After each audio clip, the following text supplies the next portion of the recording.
Hello guys, my name is Anna and I vlog daily from Ukraine since the start of the brutal Russian invasion. So if you're new to my channel or you come here from time to time, please subscribe and help me and Ukraine fight this informational war too. Plus, I believe hearing real Ukrainian opinions are important for the understanding of this brutal Russian war.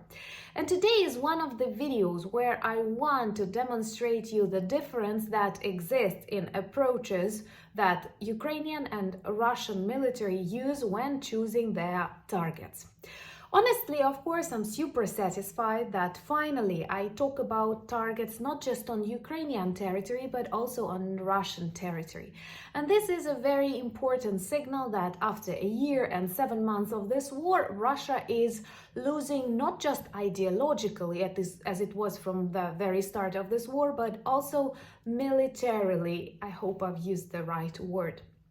And if you agree with me that Russia is losing and you're not yet subscribed, please do. So, today was the night of many explosions, both on the territory of my country and on the territory of Russia, also known as Orkland. And let's have a closer look what objects were destroyed. In Ukraine, many regions were targeted, but Odessa suffered the most. And there are lots of photos that demonstrate the destruction caused to the seaport in Odessa, which was used for purely civilian and trade things and more for making photos for your Instagram. And also a hotel closely located to that port. Luckily, it was not an inhabited hotel, but still. And as a result of this night missile attack from orcs, lots of grain storages, elevators were burned, destroying the so much needed grain. This is how second strongest army in the world, and now second strongest army in Ukraine, is fighting. And what is it fighting with? And Ukraine, in return, targeted military objects in Kursk region, destroying their military airfield and causing injuries or even deaths to a number of Russian military involved in an aviation group located on that military airfield.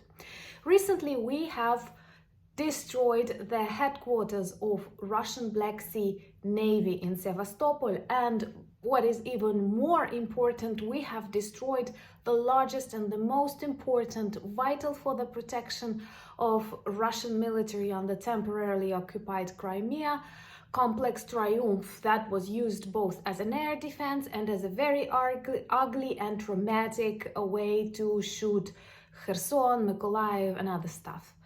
So, do you feel the difference? I was trying to make this tiny list of the recent objects that were destroyed by Russian orcs in Ukraine, and here we see bus stops. They like killing civilians on bus stops.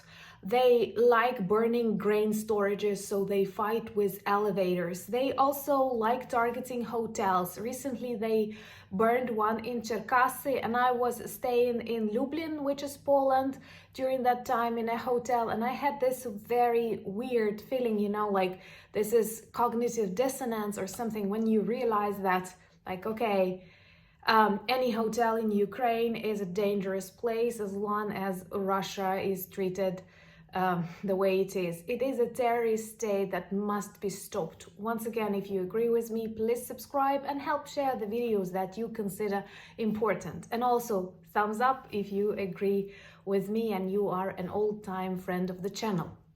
So, hotels, schools, maternity houses, trading centers, these are the targets that great Russian army likes using. And it is either they are super non-professional or they do it intentionally as a part of genocide against Ukrainian people. And I believe both variants are correct. In case with Ukraine, that does not possess enough weapons, that is still waiting for F-16 and long-range missiles, but thank you so much. I see some really positive changes and Abrams tanks have come to Ukraine finally. So I do see these changes, but still we have started this counteroffensive not having enough weapons, not having enough things that we need But there is no other choice. We have to liberate our territory, and using drones, simple drones, equipped, re-equipped, using reconstructed Neptune Ukrainian missiles, not to escalate as many advise.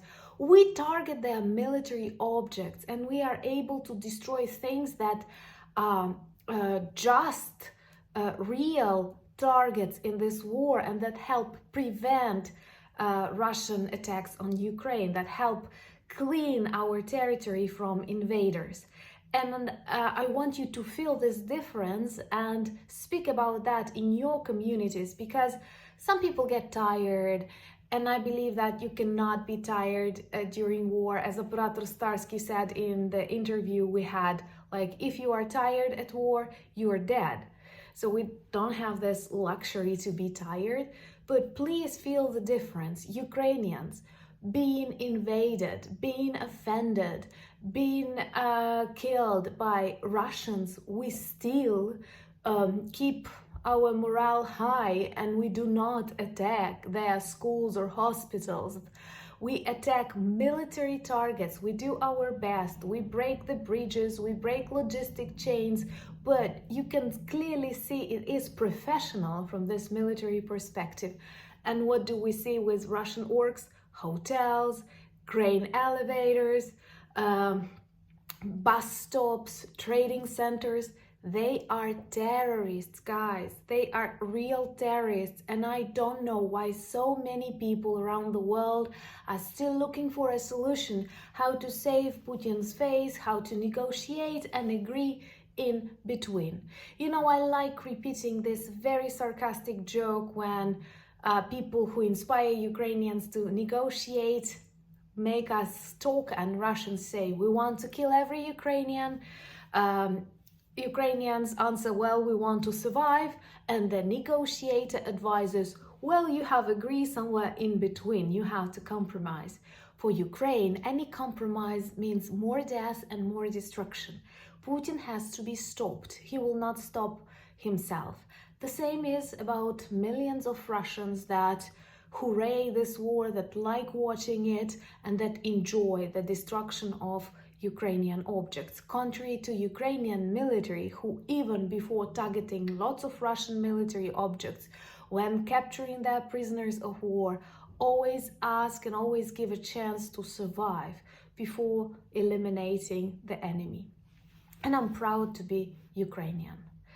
Thank you once again that you are my friends and that you joined this channel. This is an honor and means a lot. Thank you for buying me coffees and becoming my patrons and helping film more. Subscribe to my Instagram. I'm getting more and more active there. Join my Threads, Twitter, and Discord community. Check our merch in our beautiful shop, and all the links that you need are below this video. Thank you so much once again for your support, and Slava Ukraini!